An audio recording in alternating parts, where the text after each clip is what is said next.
안녕하세요. ESF 배동복 선교사입니다. 8월 18일 일용할 양식 갈라디아서 1장 1절부터 10절까지 말씀입니다. 갈라디아서는 갈라디아 지역 여러 교회들에게 발생한 심각한 문제를 바로잡고자 사도 바울이 보낸 서신입니다. 갈라디아 지역은 소아시아 남부, 비시디아 안디옥, 이고니온, 루스드라, 더베 일대입니다. 바울은 1차 전도 여행 때 바나바와 함께 갈라디아 지역을 개척하였습니다. 유대인들에게 핍박을 당하고 심지어 돌에 맞기까지 하였지만 다수의 이방인들이 복음을 듣고 믿었으며 큰 기쁨과 성령의 충만을 경험하였습니다. 하나님께서는 바울의 손을 통하여 표적과 기사를 행하게 하며 은혜의 복음을 증거하게 하셔서 많은 제자들이 생겨났던 곳이었습니다.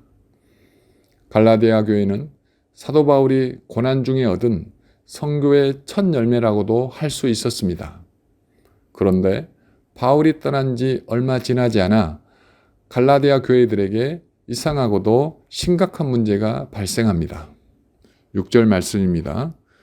그리스도의 은혜로 너희를 부르신 이를 이같이 속히 떠나 다른 복음을 따르는 것을 이상하게 여기노라. 그 이상하고도 심각한 문제는 그들이 은혜의 복음을 떠나 다른 복음을 따르는 것이었습니다.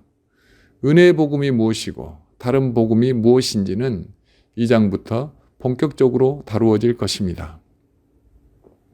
사도 바울은 오늘 서론에서 메시지를 전하기 전에 메신저인 자신의 권위를 선언합니다. 1절 말씀입니다. 하나님 아버지로 말미암아 사도된 바울은. 복음의 메신저는 자신의 권위를 분명히 갖고 있어야 은혜의 복음을 전하고 은혜의 복음을 지킬 수 있습니다. 복음의 메신저는 하나님으로부터 임명받은 자이며 하나님께 드려진 종 나시린입니다. 그러므로 메신저의 권위는 하나님 아버지로부터 온 권위입니다. 하지만 메신저는 자신이 받은 영광과 지위가 큰 만큼 크게 주의해야 할 것이 있습니다. 메신저의 권위가 흔들리면 메시지의 권위 또한 흔들린다는 사실입니다. 그러므로 메신저는 하나님의 권위를 받은 자로서 그 권위를 손상시키지 않도록 매우 주의해야 합니다. 이것이 메신저가 져야 할 십자가이며 헌신입니다. 특히 양들은 메신저의 말이 아니라 행동을 봅니다. 말과 행동이 일치하지 않을 때 메신저의 권위는 크게 손상됩니다. 이는 곧 메시지의 권위를 손상시키게 만듭니다. 하나님의 임명을 받은 메신저는 자신의 몸이 자신의 것이 아니라 하나님께 드려진 종이요 나시린인 것을 크게 자각해야 합니다. 그래서 사도 바울은 메신저 디모데에게 디모데후서 2장 15절에서 이렇게 명합니다. 너는 진리의 말씀을 옳게 분별하며 부끄러울 것이 없는 일꾼으로 인정된 자로 자신을 하나님 앞에 드리기를 힘쓰라. 메신저가 힘써야 할 일은 분명합니다. 첫째는 진리의 말씀을 옳게 분별해야 합니다. 둘째는 자신을 하나님 앞에 제물로 바쳐야 합니다. 그러면 하나님과 양들 앞에서 부끄러울 것이 없고 인정받는 자가 될 수 있습니다. 아직도 내가 제물이 되지 못하고 펄펄 살아서 탐욕과 종욕을 따라 행동하는 메신저는 하나님의 메시지를 전할 자격이 없을 뿐만 아니라 결국 하나님의 엄한 심판을 받게 됩니다. 사도 바울은 자신의 삶을 제물로 바쳤기 때문에 영적 권위를 가진 메신저가 되어 갈라디아 교인들을 올바른 길로 인도할 수 있었습니다. 10절 말씀입니다.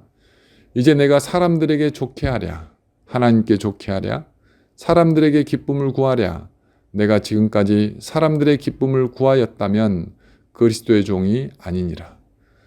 사람들의 기쁨을 구하는 이유는 사람들의 인기나 명예를 바라기 때문입니다. 하지만 사도 바울은 사람들의 인기나 명예를 탐하지 않았습니다. 오직 진리를 전하는 메신저요, 목자였던 것입니다. 에레미야 5장 31절 말씀입니다. 선지자들은 거짓을 예언하며 제사장들은 자기 권력으로 다스리며 내 백성은 그것을 좋게 여기니 마지막에는 너희가 어찌하려느냐. 메신저는 진리만을 전해야 하고 또한 백성들도 자신의 욕심을 꺾게 만드는 진리의 말씀을 기쁘게 들을 줄 알아야 합니다.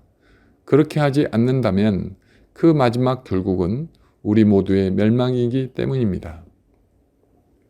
일용할 양식 구독자 여러분, 여러분은 이상한 것을 정상적인 것이라고 여기고 있지는 않으십니까? 권위 있는 메신저가 진리를 선포하고 성도는 자기를 부인하며 그 말씀을 기쁘게 듣는 것이 정상입니다. 이것을 벗어난 것은 이상한 것입니다. 이상한 것을 이상하게 여길 줄 알고 그 문제의식 속에서 정상을 회복해가는 오늘 하루가 되시기를 소망합니다.